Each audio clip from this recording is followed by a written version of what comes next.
ቅዳሜ ገበያ። ቻይና፣ ሩሲያ፣ ብራዚል፣ ህንድ ብቻ አይደሉም። አሁን ትራምፕም በአሜሪካ የተጸነሰው የዓለም ልዕለ ኃያልነት እንዲያበቃ እየሰሩ ነው።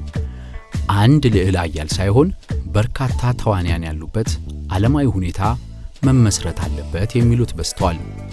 ብሪክሶች የሚሉት የምዕራቡ ዓለም ጣልቃ ገብነት ይቀንስ የሚለው ድምፅ በትራምፕም እየተደገፈ ይመስላል።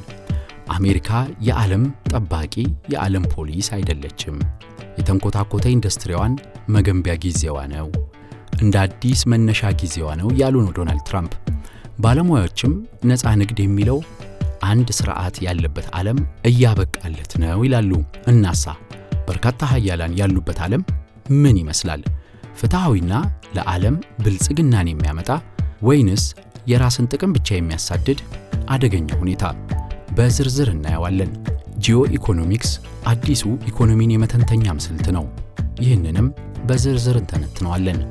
ቅዳሜ ገበያ የዩቲዩብ ገጽ ነው እየተከታተላችሁ የምትገኙት። ቅዳሜ ገበያ የኢኮኖሚና የቢዝነስ ትንታኔዎችን በዝርዝር ያገኙበታል። ትኩስ መረጃዎች እንዲደርሷችሁ ዩቲዩብ ቻናላችንን ሰብስክራይብ ያድርጉ፣ የደወል ምልክቱን ይጫኑ። ጂኦ ኢኮኖሚክስ አዲስ የኢኮኖሚ እይታ ነው። በርካቶች ኢኮኖሚን ብቻ ቢያጠኑም ሀገራት ያሉበት አካባቢና የኢኮኖሚ ፍላጎት በደንብ መመርመር እንዳለበት አሁን ወደዛ የሄዱ ባለሙያዎች ይናገራሉ።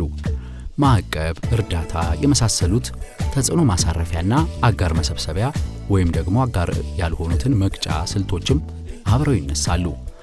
አሁን ባለው ሁኔታ በቀጣይ የአሜሪካ ልዕለ ኃያልነት የሚያበቃ ከሆነ 3 ሁኔታዎች ሊከሰቱ ይችላሉ የሚሉ መነሻዎችን እናስቀምጥና ወደ ዝርዝሩ እንሄዳለን። እነ ራሻ የመሳሰሉት ሀገራት የሚመኙት ለሁሉም ክፍት የሆነ ነፃ ዓለም ይፈጠር፣ ሁሉም የሚወዳደርበት ሜዳ ይሁን የሚል ነው። እንደነ ብራዚል ያሉ ሀገራት የሚያነሱት ደግሞ አካታች የዓለም ስርዓት ይኑር፣ በትብብር የምንገነባው የሚል ነው። ወይንም ደግሞ ሶስተኛው ሊመጣ ይችላል ደግሞ ተብሎ በባለሙያዎች የሚቀርበው አሜሪካና ቻይና የሚፋጠጡበት ዓለም ነው። ልክ ሶቪየት ራሻና አሜሪካ ተፋጠውበት እንደነበረው የቀዝቃዛው ጦርነት ዘመን አይነት ማለት ነው። እናም ያለም ዕጣ ፈንታ ምን ሊሆን ይችላል? ከዚህ በፊት ግን የጂኦ ኢኮኖሚክስን ጉዳይ በዝርዝር እንመልከተው። የኢኮኖሚ ባለሙያዎች ብዙ ጊዜ የማይተነትኗቸው ነገሮች አሉ። ቁጥሮች ላይ፣ ዋጋ ላይ፣ ገንዘብ ላይ፣ ንግድ ላይ ብቻ ትኩረት ያደርጋሉ አንዳንድ የኢኮኖሚ ባለሙያዎች። እናም ጂኦ ኢኮኖሚክስ የሚለው ሐሳብ ይረሳል የሚሉ ተንታኞች እየመጡ ነው። ጂኦ ኢኮኖሚክስ የሚለው ሀገራት ያላቸውን የኢኮኖሚ አቅም ለፖለቲካ ዓላማቸው ማስፈጸሚያ እንደዚሁም ደግሞ ለቀጣይ የኢኮኖሚ ግባቸው ማስፈጸሚያ በማድረግ ሲጠቀሙ መተንተን ያለበት ጉዳይ ነው ጂኦ ኢኮኖሚክስ ይላሉ። ነገር ግን ይህ አቅም ያላቸው ሀያላን ጥቂት ናቸው። ለምሳሌ የተለመደችውን አሜሪካን መውሰድ እንችላለን ማለት ነው። ጂኦ ኢኮኖሚክስን በሚገባ ከሚተገብሩ ሀገራት መካከል በጂኦ ኢኮኖሚክስ 2 ስልቶች አሉ።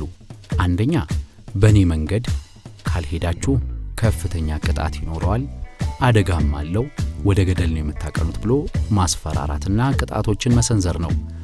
ሁለተኛው ደግሞ ከኔ ጋር ከሆናችሁ ድል በድል ነው፣ ልማት ነው፣ እድል ነው፣ ባለጸግነት ነው በሚል የሚደረግ ቅስቀሳ ነው። ስለዚህ ጂኦ ኢኮኖሚክስ ወይ ከኔ ጋር ያልሆነ በሚል ያስቀምጠዋል። እናም ተጽዕኖ ለማሳረፍ ይሞክራሉ። ለምሳሌ ቻይና አውስትራሊያ ላይ የሞከረችውን እንመልከት። በኮቪድ ወቅት አውስትራሊያ ቻይና የኮቪድ ቫይረስ እንዲሰራጭ ሆን ብላ አድርጋለች በሚል ትንታኔ ምርመራ ይካሄድባት ማለቷን ተከትሎ ቻይና ከአውስትራሊያ ጋር ያላትን የንግድ ግንኙነት ጫና በማሳረፍና ያላትን እድሎች በመጠቀም ታሪፍ መሰል ጫናዎችን ስትሰነዝር ነበረ። ይህ እንግዲህ የፖለቲካ ጥቅሟን ለማስጠበቅ ያደረገችው ነው። ነገር ግን ይሄ ብዙ ውጤታማ አልሆነም። አውስትራሊያም ባለጸጋ ሀገር በመሆኗ የተለያዩ አማራጮችን ለማየት እድል አግኝታ ነበር። እናም ጂኦ ኢኮኖሚክስ በዚህ ዘርፍ አልሰራም ብለን ማየት እንችላለን። በሌላ በኩል ቻይና ከቅርብ ዓመታት ወዲህ ቤልት ኤንድ ሮድ ኢኒሼቲቭ በሚል በተለይ ታዳጊ ሀገራትን የሚያበረታቱ ድጋፎችና ብድሮችን በስፋት ያለ ቅድመ ሁኔታ እያቀረበች መሆኗ እንደ መልካም አጋጣሚ የሚያዩት ይኖራሉ። ምናልባት በዚህ ሁኔታ ተሳክቶላታል ልንል እንችላለን።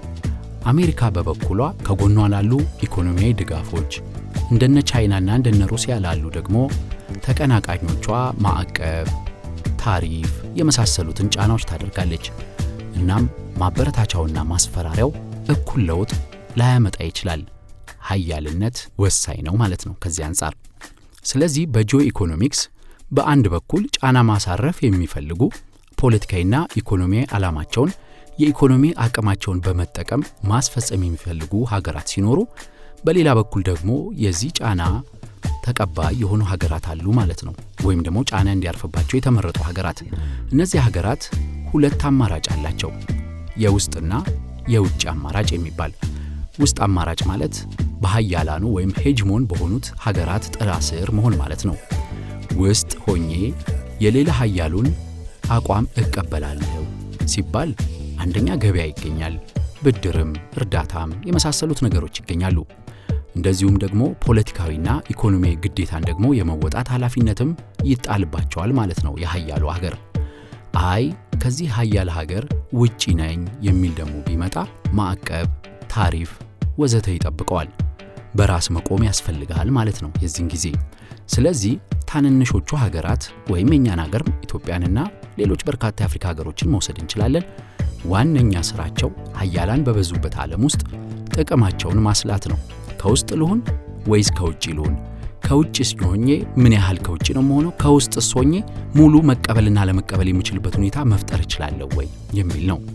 የሄጂሞኒን ሁኔታ ወይንም ደግሞ የጂኦ ኢኮኖሚን ሁኔታ ስንተነትን ቀጥታ ኢኮኖሚያዊ የማይመስሉ የተለያዩ ስልቶች አሉ። እናም ሀገራት እነዚህን ይጠቀሟቸዋል፣ ሀያላኑ ሀገራት ማለት ነው። የመጀመሪያው በስፋት የሚጠቀሙት እርዳታን ነው። ከኢኮኖሚ ግንኙነት፣ ከንግድ፣ ከገበያ ከመሳሰሉት እድሎች ውጪ እርዳታ ላይ ትኩረት ያደርጋሉ። ይህ እርዳታ ሁለት ዓላማ አለው። አንደኛው ያኛው ሀገር በኢኮኖሚ ያልዳበረና ለመነገድ አቻ ካልሆነ በእርዳታ ማቆየት፣ ሁለተኛው ደግሞ ያም ሀገር ወደ ሀያልነት እንዳይመጣና እድገቱም እንዳይፋጠንለትና ሁሌም ጥገኛ እንዲሆን እርዳታን እንደ ስልት ይጠቀሙታል። እናም እርዳታ እጅግ አደገኛው የሄጂሞን ሀገሮቹ ጦር መሳሪያ ወይም ዌፐን ነው ተብሎ ይቀመጣል። በሁለተኛ ደረጃ ደግሞ አንዳንድ ጊዜ እነዚህ ሀያላን ሀገራት ቅድም የቻይናን እንዳነሳ ነው ማዕቀብ እና የተለያዩ ጫናዎችን ቢያደርጉም ውጤታማ ላይሆን ይችላል። ለምሳሌ ለበርካታ ዓመታት ብቸኛ ልዕለ ሀያል ሆና የዘለቀችው አሜሪካ በሰሜን ኮሪያ፣ በኢራን፣ በሩሲያ በመሳሰሉ ሀገራት ላይ በርካታ ማዕቀቦችን ጥላለች። ማዕቀቦቹ ግን በሁሉም መልኩ ውጤታማ ናቸው ሊባል አይቻልም። ሰሜን ኮሪያ ምንም እንኳን በኢኮኖሚ በድህነት የተለያዩ የሚወጡ መረጃዎች ቢኖሩም በጦር መሳሪያ ኒኩሌር እስከ መታጠቅ የደረሰች፣ ኢራንን ብትሆን ነዳጇንም በዛም በዚህም ብላ እየሸጠች መቋቋም የቻለች፣ ሩሲያም ጠንካራ አጋሮችን በመፍጠር እየሰራች መሆኗ ሲታይ ማዕቀብ ሁሌም ውጤታማ ላይሆን ይችላል። ስለዚህ ማዕቀብ ብቻውን አንዱ ስልት አይደለም የሚለውን ያስቀምጣል። በሶስተኛ ሀገራት እነዚህ ሄጂሞን ሀገራት የጂኦ ኢኮኖሚ ጫናቸውን ለማሳረፍ የሚጠቀሙበት ተቋማትንና ሀገራትን ከጎናቸው ማሰለፍ ነው። ለምሳሌ የአሜሪካ ልዕለ ሀያልነት እጅግ ግዙፍና ከፍተኛ ደረጃ ላይ የደረሰው የአውሮፓ ሀገራትን ከጎኗ በማሰለፍ የአውሮፓ ህብረት እንዲመሰረት ድጋፍ በማድረግ ጭምር በጣም ሰፊ የልዕለ ሀያልነት ክበብ በመፍጠር በርካቶችን ማግለል የሚያስችል ስርዓት በመስራት ነው። እናም የጂኦ ኢኮኖሚ ስልቶች በጣም ብዙና ውስብስብ ናቸው ማለት ነው። አሁን ግን አሜሪካም ራሷ የዶላርን ሁኔታ በመተንተን መቀነስ አለበት ወይም ደግሞ ዶላር ከተገቢው ዋጋ በላይ ተቀምጧል በሚል ይሻሻል የሚል አቋም ስላላቸው ፕሬዝዳንት ዶናልድ ትራምፕ እንዲሁም የዓለም ፖሊስ አይደለሁም እንደ አንድ አክተር ነው የምሳተፈው የሚል አቋም በመያዛቸው እናም ደግሞ እንደ ቻይና የመሰሉ ኢኮኖሚ ሀያላንና ብሪክስ የመሳሰሉ ስብስቦች እየመጡ በመምጣታቸው መልቲፖላር ዓለም ወይም ደግሞ ባለ ብዙሃን ሀያላን ወይም ደግሞ ብዙሃን ተሳታፊ የሚሆንበት የዓለም ስርዓት ሊመጣ ይችላል የሚለው ድምዳሜ እያዘነበለ ይገኛል። ስለዚህ ሶስቱን እንመልከታቸው። በመግቢያችን ላይ ያነሳናቸው ነው። የመጀመሪያው ለሁሉም እኩል ሜዳ ሁሉም የሚፎካከርበት ይፈጠር የሚለው አንደኛው ነው።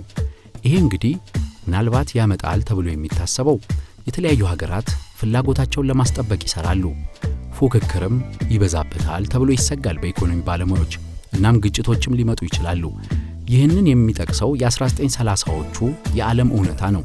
የብሪታንያ ልዕለ ኃያልነት እየቀነሰ የአሜሪካ ልዕለ ኃያልነት ከሁለተኛው የዓለም ጦርነት በኋላ እስኪመጣ ድረስ በ1930ዎቹ እነ ጀርመንን የመሳሰሉ አዳዲስ ሀገራት እነ ጣሊያን እነ ፈረንሳይ ሁሉም ይገባናል በሚያነሱበት ጊዜ ዓለም ያመራችው ወደ ጦርነት ነው። እናም ያ ነገር እንዳይመጣ ያስፈራል ይላሉ። ሁለተኛው የቀጣዩ መልቲፖላር ስርዓት አካታች ኃያልነት የሚባለው ነው። በመወዳደር ሳይሆን በትብብርና በጋራ መስራት የሚለው ነው። ለዚህ ደግሞ እንደተባበሩት መንግስታት የመሳሰሉ ተቋማትን በጋራ በተመጣጠነና እኩል በሆነ ኃይል አብረን በማስተዳደር እንስራ የሚለው ነው። ልክ የአውሮፓ ህብረትን እንደመሰረቱት ማለት ነው ሀገራቱ። ይህንን የሚቀሰቅሱት እንደነ ብራዚል ያሉት ሀገራት ቢሆኑም ግን የኢኮኖሚ ባለሙያዎችም የፖለቲካ ሰዎችም ይህ እውነት ሊከሰት ይችላል ወይ ብለው ያነሳሉ። ምናልባት እንደ መልካም ነገር ሊታይ የሚችለው ዓለም በንግድ የተሳሰረች በመሆኗ የመተባበር እድሉን ሊያሰፋው ይችላል። ነገር ግን በንግድ ዓለም ቢተሳሰርም የግል ጥቅምና ፉክክር ሊመጣ አይችልም ወይ በሚል ይነሳል። እናም ሁለተኛውም አማራጭ ጥያቄዎች ያሉበት ነው። ሶስተኛው የቀጣዩ የዓለም ሁኔታ ሁለተኛው ቀዝቃዛ ጦርነት ወይም የአሜሪካና የቻይና የሁለት ዓለም ኃያልነት የሚለው ነው። በእርግጥ የአሜሪካና የቻይና የጋራ ልዕለ ኃያልነት ወይም የሁለቱ ቀዝቃዛ ጦርነት እንደ አሜሪካና እንደ ሶቪየት ዘመን አይሆንም። የፖለቲካ ርዕዮተ ዓለማቸው በጣም የተራራቀ ቢመስልም ቻይናና አሜሪካ በንግድ እጅግ የተሳሰሩ ናቸው። እናም ያ ላይሆን ይችላል የሚሉ በርካቶች ናቸው። ስለዚህ አንዳንድ የኢኮኖሚ ተንታኞች አሜሪካ በዚህ በኩል ቻይናና አጋሮቿ በዚህ በኩል ኃያላን ሆነው የሚቆሙበት ዓለምም ሊከሰቱ ይችላሉ ብለው ያነሳሉ። የኢኮኖሚ ተንታኞች ብዙዎች የሚያስቀምጡት መላምት ይሄ ይሆናል ቢልም በእኔ እይታ ሊሆኑ ይችላሉ የምላቸውን ላስቀምጥላችሁ። ነፃነት የሚለው ወይም ደግሞ ሁሉም ሀገራት የሚፎካከሩበት የኢኮኖሚ ፍትጊያ ይኖራል የሚለው አንደኛው ሰፊ ዕድል ያለው ነው። ይሄ ግን የዋጋ ግሽበትን፣ የእድገት መቀነስን፣ የሀብት መውደቅን፣ ምናልባት ጦርነትንም ሊያመጣ ይችላል። አንድ ሀገር መቼም ከአንድ ሀገር ጋር እኩል ነኝ ልተባበር አለማለቱ የሚጠበቅ በመሆኑ ይሄ ከፍተኛ የፉክክር ዓለም ሊመጣ ይችላል። እናም ሁለተኛው አካታች ኃያልነት የሚለው ሐሳብ ከፍተኛ ተቀባይነት ላያገኝ ይችላል። ምናልባትም አሁን እንደምናየው የአሜሪካና የቻይና ልዕለ ኃያልነት ፉክክር እየመጣ ምናልባት ሁለት ልዕለ ኃያላን በዓለም ላይ የሚኖሩበት ሁኔታም ሰፊ ዕድል ያለው ይመስላል። አይሆንም ባይባልም አንድ ልዕለ ኃያል የሚመጣበት የዓለም ሁኔታም ሊከሰት ይችላል። በእኔ ድምዳሜ ሁለቱ አማራጮች ትልቁን ቦታ ይይዛሉ። የመጀመሪያው ቻይናና አሜሪካ ሁለት ልዕለ ኃያል ሆነው የሚቆዩበት ዓለም ሊመጣ ይችላል። በሁለተኛ ደረጃ የምገምተው ደግሞ ሀገራት የሚፎካከሩበት ውክቢያ፣ ፍትጊያ፣ ከፍተኛ ጫናና የንግድ ጦርነቶች፣ ከለላ፣ ፕሮቴክሽኒዝም ወዘተ የመሳሰሉ የምናይበት ዓለም ሊፈጠር ይችላል። ከሁለት አንዱ የሚያመዝን ይመስላል። እንደኛ ያሉ ድሃ ሀገራት በዚህ መሃል የሚቆሙበትን መለየት እጅግ ፈታኝ ሊሆንባቸው ይችላል። እናም የሀገር ቤት ስራን በአግባቡ መስራት፣ የዓለም ኢኮኖሚ ላይ ግን እያዩ ጨዋታውን በብቃት መጫወትና የጂኦ ኢኮኖሚን ቲዎሪዎች በደንብ አጥንቶ መተግበር በጣም ወሳኝ ሊሆን ይችላል። የሀገር ቤትና ዓለም አቀፍ የኢኮኖሚና የቢዝነስ ትንታኔን ከቅዳሜ ገበያ ያገኛሉ። ቅዳሜ ገበያን በአሃዱ ሬዲዮ ያደምጡታል። በድረገጻችን፣ በማህበራዊ ገጾቻችን ያገኙናል። የቅዳሜ ገበያ ልዩ ትንታኔዎችን በዩቲዩብ ቻናላችን በአማርኛና በእንግሊዝኛ ቅዳሜ ገበያ ብለው ሰብስክራይብ ያድርጉ። አዳዲስ ቪዲዮዎች በትኩሱ እንዲደርሶት የደውል ምልክቱን ይጫኑ።